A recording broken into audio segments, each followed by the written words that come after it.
People who are the reason for certain rules. What is your story? Former co-workers of mine. Contracted employees have a maximum amount of time that they can work each week. Company pushed a lot of 60-plus-year-old employees into retirement via a benefits change. A bunch of those who retired re-signed on as contracted hourly workers and started making more money than they had before they retired. Checking ID at work when we have parties that contain alcohol used to be an honor system until a newly hired person under 21 drank too much and vomited in the hallway. Screw the honor system, my liver needs alcohol. Hey, you're ruining it for the rest of us! They banned doing handstands at my primary school because we used to play the game where you'd sing a song and go up into a handstand, and when I went up, for some reason, my arm just gave way and I landed on my shoulder and broke my collarbone. I saw my old teacher a few weeks ago, and apparently that's the handstand story equivalent of the boy who swung back on his chair and cracked his head open. Oh god, that reminds me of how in primary school I used to swing back and forth on my chair until one day one of my best friends at the time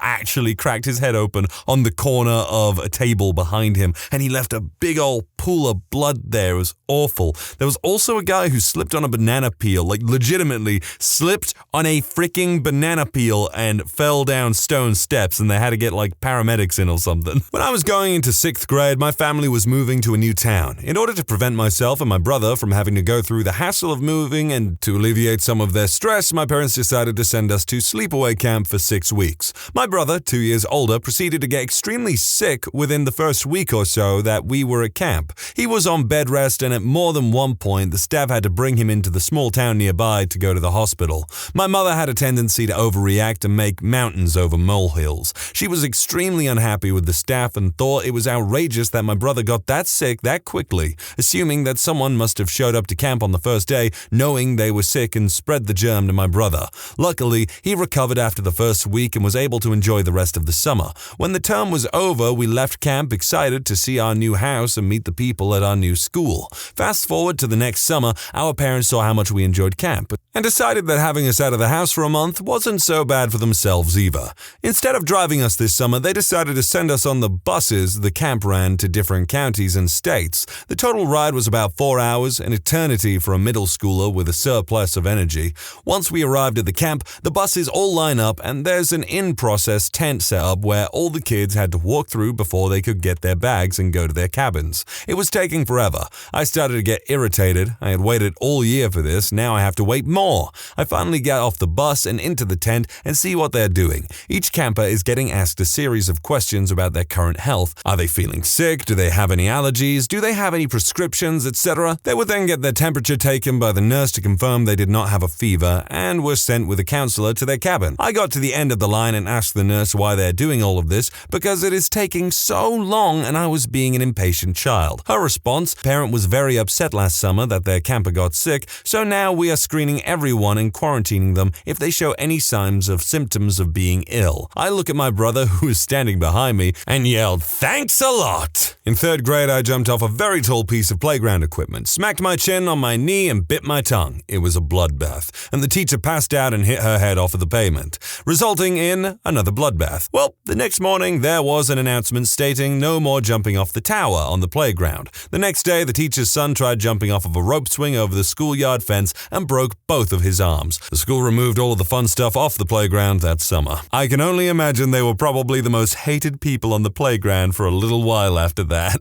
At my school, it was a rule to not act like a ninja. When I was young, I got interested in Naruto, so I started acting like a ninja. 3 people saw me and started acting like ninjas as well. The teacher noticed, so she told us to stop. We stopped for the day, but the next day we did it again. Our teacher was getting annoyed, so she gave us a bad star, a red star that meant you were bad. At the end of the week, you had to take the bad star home for your parents to see. We got mad at the teacher, so when she wasn't looking, one of the ninjas stood up and walked slowly. He plopped the red stars from each of the ninja's star sheets. Teacher noticed and had enough. She sent us to the principal's office. He was laughing but told us to stop. Next day, there was a rule. Don't act like ninjas. Bunch of goddamn uppity ninjas. So at my high school, there was a rule that was added my junior year and is even in bold in the student parent handbook. This rule was that students are not allowed off campus during the 10-minute passing period at all. The reason that this rule exists is that my sophomore year, I was really craving a Starbucks during my first period, so in the last few minutes of the period, I mobile ordered a coffee and then during break ran half a mile to pick up my coffee and walk back.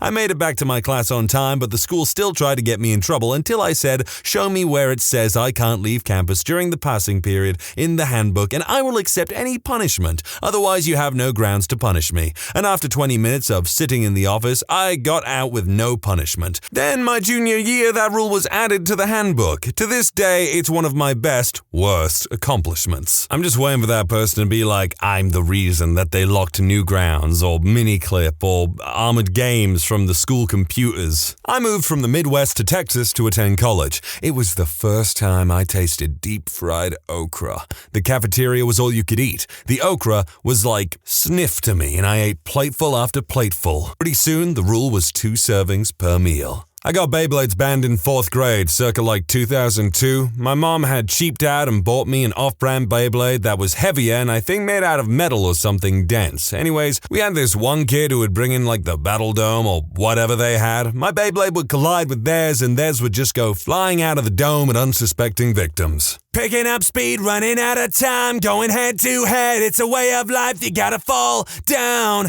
eat ground to get back up again. Let's Beyblade!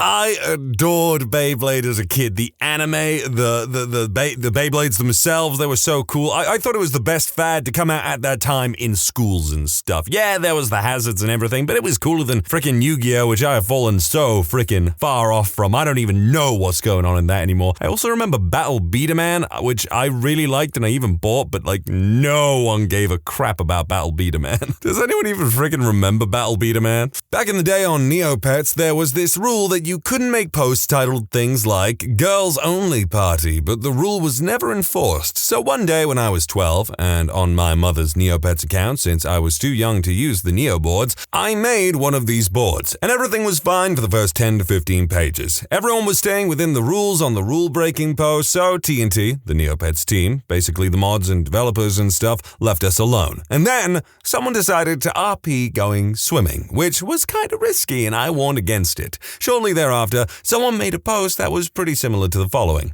Oh, okay. Gets out of water, bikini falls off. Oops. The board was instantly deleted. My mother's account was permanently frozen, and from that day forward, when someone used the word bikini on the Neo boards, a filter changed the word to cardigan. When I worked at Whole Foods in the prepared food section, I used to make myself a burrito for dinner. I would load that mother as full with beans, rice, and meat as possible. I usually ended up with something that was about the size of a fat baby's arm. Yeah, that all came to a stop when one of the storage managers saw me making my own burrito. After that, we would get written up if they caught us making our own food like burritos and whatnot. My freshman year of college, I made it so that no one in not just my dorm, but all dorms on campus were allowed to use the microwave located in each of the dorm's common area after 10 p.m. because drunk but me went to microwave a Hot Pocket one night and instead of setting the timer to 3 minutes, I set it to 30, which wouldn't have been a problem if I stayed there waiting for it, but drunk but me decided at that moment, hey, you know what would be even better than being drunk? Being drunk and high, and proceeded to go back to my room for a bong hit, which turned into several, which turned into me nearly passing out, roused only by the now blaring fire alarm that made everyone else in the dorm to also have to go outside in the middle of the goddamn night. And of course, due to the whole where there's smoke, there's fire rule, a couple of fire trucks showed up to the action. Me and everyone else that I lived in this dorm with were all standing outside grumbling about what butthole caused this, some speculating that someone was stupid enough to have pulled a false alarm. At a certain point amongst that grumbling did it dawn on me that I just left that Hot Pocket in the microwave, and that's when I started worrying that the sort of all this 3 a.m. hubbub could have been me, a deep, abiding shame that was validated when I saw one of the firefighters emerge from the dorm with a charred microwave. I joined in the chorus of incredulousness from the other cohabitants of my dorm who were shouting pleas of what drunken, dumb butt burn up the microwave, and whoever did this is gonna get their butt beat, and similar witticisms. I figured at this point lying was my only way out, and in the end it worked. No one that night ever found out it was me who burned up the microwave in my drunken and stoned state of dishevelment,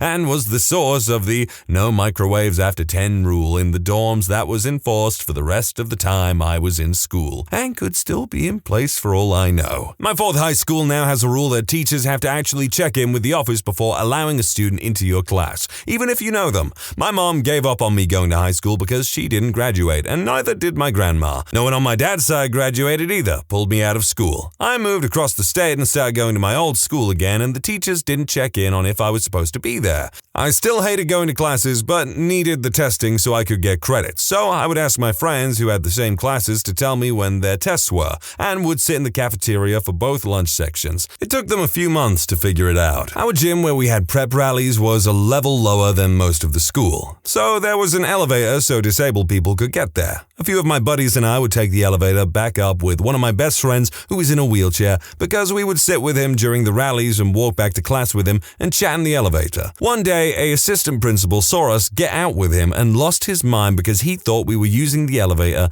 being lazy. They put up a sign next week saying to leave the elevator for people who need it. My buddy who was in the wheelchair and his dad sent several angry emails about it because it essentially segregated him from his friends. They took the sign down pretty soon after that. I guess that counts, but it was very brief enforcement of a rule. Don't know if this counts, but a guy in my school was the reason for the boys' bathroom being locked in between breaks because they poured washing powder and detergent down the toilet, then flushing, causing a foam party. If anyone needed the bathroom, we had to go to the office and fill out a form and then get a key. It lasted about 2 weeks until the teachers and most of our senior students kicked up a fit about it because it was taking about 10 minutes out of your class time if you needed to go, rather than the 2 minutes it used to take. Plus, the girls' bathroom was still open, so it became an equality issue and they got unlocked again. While working at McDonald's when I was younger, I thought it would be cool to make a quesadilla with what was in the kitchen. It turned out really well, but my manager ratted me to the GM, and the next day there was a sign in the kitchen stating that only items on the menu were to be made by cooks. When I was a freshman in college, I brewed beer in my dorm room. I got caught and written up, but it was before I added the yeast, so my defense was that I did not have alcohol in the dorm, and was just landing to bring the mixture to a 21-year-old friend off campus prior to adding the yeast. It was a private university, and they called bullcrap, but the penalty was just a slap on the wrist, and they changed the residency code to specifically prohibit fermenting yeast. That's not a bad defense, to be honest, but it obviously didn't work, and at least the punishment was, like they said, just a slap on the wrist. I wasn't the reason for the rule, but I was the one who implemented it. I was the network admin at a middle school back when mice balls was still a thing. Some of the kids were regularly stealing the balls out of the mice and taking them with them, so we'd have to replace the mice out of our meager spares. Because of that, I implemented the policy that all mice were to be turned upside down at the end of class, and the teacher was to walk around and visually inspect each mouse to ensure the ball was still in place. Ended the problem right there. During my junior year, my physics teacher did the mousetrap car assignment and held a competition to see who could make a mousetrap car go the farthest and fastest. I spent the whole night before making it. The next day, I did a test run right before the testing, and my rear axle snapped in half, basically ensuring that my mousetrap car was not going to move. Anyway, the teacher assigned 50 points for having your mousetrap car there,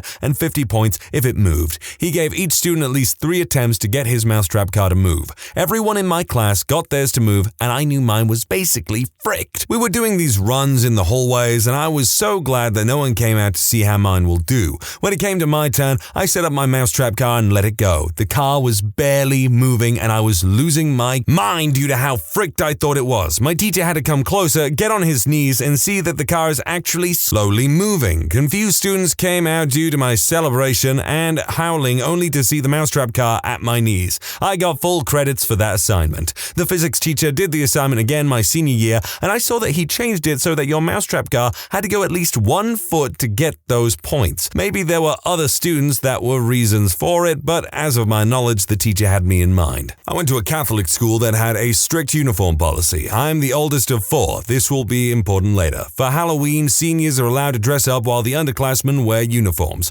Well, I went to Catholic school from kindergarten to 12th grade and always wore a uniform. My senior year, I came into school on Halloween with a shirt and jeans on. When asked what I was, I replied, a public school student. Next year, my brother was a senior, and when the list of unacceptable costumes came up, public school student was on it. My youngest brother graduated in 2016, and it's still on the handout. So back in the day, there was an electronics store known as Circuit City. The attire was pretty simple: red polo shirt, black or khaki pants, and black shoes. Around this time, Heelys became popular, and I decided that I needed a pair of those loafers. I got mine in black and wore them shift after shift, scooting around the store and messing with customers as I silently glided between aisles and snuck up behind them. On my last day, I may have decided to have a few beers before work and figured I would put in a few hours, get my check and bail. I also may have decided that running in said Heelys to chase after a soon-to-be former co-worker was a fantastic idea and subsequently tripped, which resulted in me flying into a yellow concrete pole. This resulted in me hitting the pole with the palm of my hand, think Superman but more idiotic and with poor posture,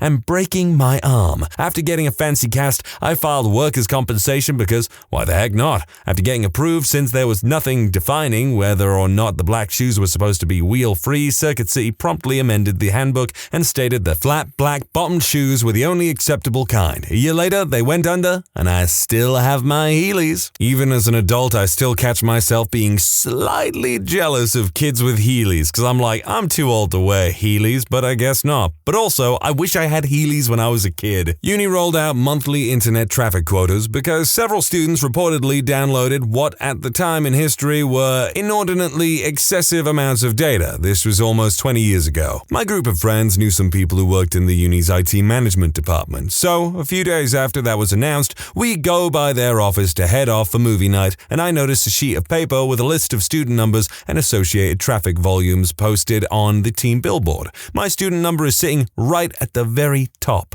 The reason why it called my attention, comfortably sporting over 5 gigabytes of traffic, 5 times and 10 times the amount for the second and third students on the list. This was during the time where private cable internet had access to 640 kilobytes and institutions like universities had T1 connections, 1.5-ish megabytes. I asked what that was. Oh, That is why we're rolling out monthly internet quotas. That's the list of top 30 students who downloaded the most data, and next to them is how much they downloaded last month alone. Why do you ask? Do you know who some of these people are?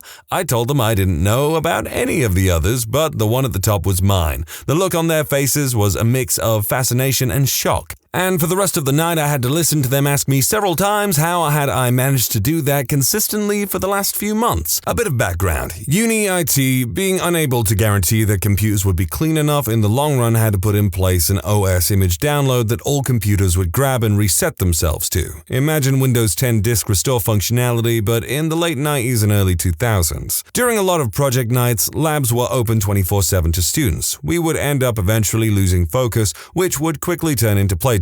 Usually something like Q3 or Freelancer, as the computers were always tabula rasa on reboot. We were always asked to shut them down, and they themselves would do so if not logged into after a while. We ended up having to install it all again. We had enough disk copies. This was also the time I quite literally downloaded all that Game Hippo had to offer to try on campus computers, as well as repeat downloads of Stepmania, DDR, Beatmania for PC freeware, tons of songs, and the real clincher, accompanying high-quality videos that would play during gameplay. So yeah, I basically did it on repeat downloads. The funny thing about it is that when the limit came into play, students had to basically authenticate themselves with the uni proxy via basic authentication on browser. Every time someone expired their quota, the system would simply prompt you for authentication again, and thus my friends and I started using the account pool notion. You ran out of allowance? Here, use my account. Whole different can of worms. My senior year of high school, 2004, the powers that be decided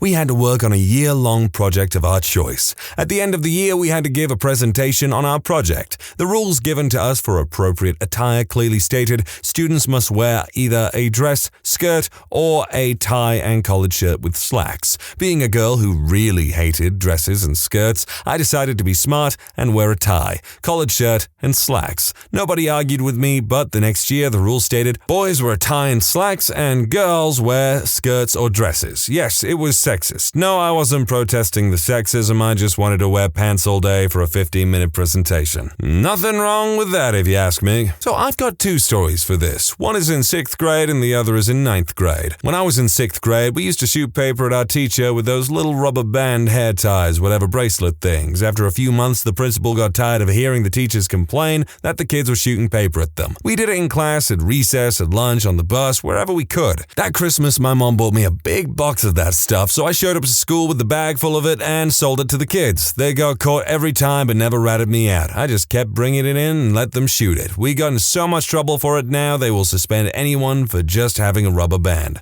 When I was in 9th grade, we had a prep rally assemble and the Spirit Week theme for that day was class colors. My grade decorated our entire building with glitter all over the floor and walls, tables, chairs, desks. It was everywhere. 2 years later, they're still trying to clean it up. They banned glitter for the entire school. Nobody is allowed to use it because a few cheerleaders and student council went insane. I walked out of my second hour and it looked like a unicorn threw up. When you subscribe, make sure to hit the bell to turn on notifications. Put the playlist on in the background to finish listening to all the stories. And if you like Am I the Genius, give Am I the Jerk a shot. Linked in the description below.